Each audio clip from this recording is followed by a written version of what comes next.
साथियों, आज हम जानेंगे कि एग्ज़ाम के अंतिम दिनों में तैयारी कैसे करें। सबसे पहले तो आपका मनोबल बहुत हाई होना चाहिए, क्योंकि हौसला होना चाहिए आपके पास। और कहते हैं कि हौसला जीतता है, हथियार नहीं। हथियार आपके पास चाहे लाखों हों, अगर आपको आपके मन में उनको चलाने का हौसला नहीं है, हिम्मत नहीं है, तो आप कुछ नहीं कर सकते। एग्ज़ाम लाखों लड़के देने जाएंगे, लाखों लड़कियां एग्ज़ाम देने जाएंगी, लेकिन आपको उनसे उस वक्त जब आप एग्ज़ाम दे रहे हो कोई कंपैरिजन नहीं करना। आपको बिल्कुल ही ठंडे मन से और बिल्कुल ही शांत, बिल्कुल कूल होकर के आपको एग्ज़ाम देना है। क्योंकि अगर आप हड़बड़ाहट करेंगे तो आप और ज़्यादा गलत करेंगे। और इस बात को हमेशा ध्यान में रखिएगा कि चाहे आरपीएससी हो, चाहे आरएसएसएमबी हो, या कोई भी एजेंसी हो जो आपका एग्ज़ाम लेती है, वो सिर्फ आपने जो क्या पढ़ा है इसका एग्ज़ाम नहीं लेती। इसमें परीक्षा जो होती है वो आपके धैर्य की परीक्षा भी होती है। वो आप कितना हड़बड़ा जाते हो, किसी चीज़ से कितना आप कंफर्ट फील करते हो, कहाँ जा कर के, उन सारी चीज़ों की परीक्षा होती है।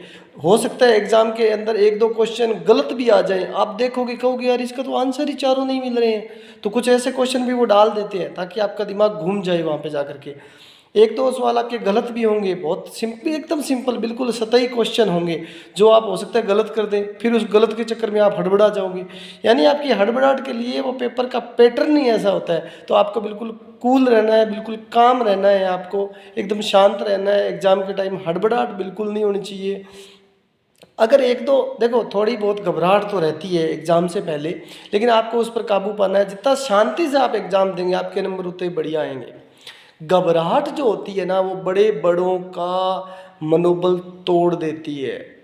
शेर जो होता है, अगर सोच के देखो, अपने से कम 4 गुना बड़े हाथी के पीछे दौड़ पड़ता है उसके शिकार के लिए। सोचो कि अगर वो पहले ही मनोबल तोड़ दे तो क्या वो हाथी का शिकार कर सकता है? क्या वो किसी बड़े भैंसे का शिकार कर सकता है? नहीं कर सकता ना। ठीक वैसे ही हमें भी अपना मनोबल ऊंचा रखना है। हमें इतनी बड़ी परीक्षा को जीतना है तो कुछ हिम्मत तो करनी पड़ेगी।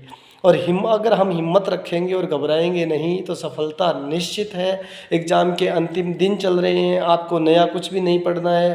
पुराने जो पेपर जो आए हुए हैं, आप जो एग्ज़ाम दे रहे हो उसी एग्ज़ाम के जो पुराने प्रश्न पत्र है, 2 3 5 4 साल पुराने, जितना ज़्यादा उनका रिवीजन कर सकते हो वो करें। आपकी क्लास टेस्ट जो आपने दिए हैं उनके जो पुराने पेपर पढ़े हैं, पुराने टेस्ट पढ़े हैं आपके पास, उनका रिवीजन करें।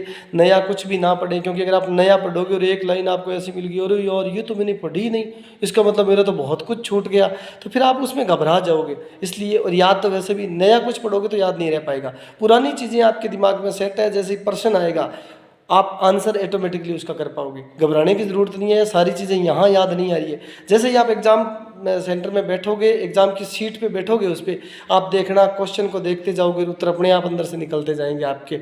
ये होता है। इसलिए पहले ये ऐसा ना सोचें कि अगर मेरे को तो कुछ आता ही नहीं है, वहाँ जाएं।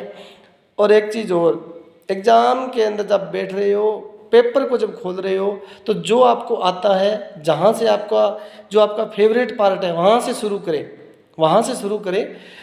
आपके लिए बहुत अच्छा होगा। और सबसे पहले राउंड के अंदर जितने आते हैं वो उन क्वेश्चंस पे सब पे टिक कर दें। दूसरे राउंड में जो आधे आते हैं, यानी जिनमें 2 ऑप्शन में आपके गड़बड़ है, वो वाले करें। और बिल्कुल ही शांत तरीके से करें, आपका पेपर बहुत अच्छा होगा। जीतने के लिए जाएं और मन में अपना जोश जज्बा लेकर के जाएं, घबराएं बिल्कुल नहीं। और देखिए कि आपकी सफलता आपके पैरों तले होगी। बाय बाय, शब्बा खैर, रब रखा, फिर मिलेंगे नए टॉपिक के साथ।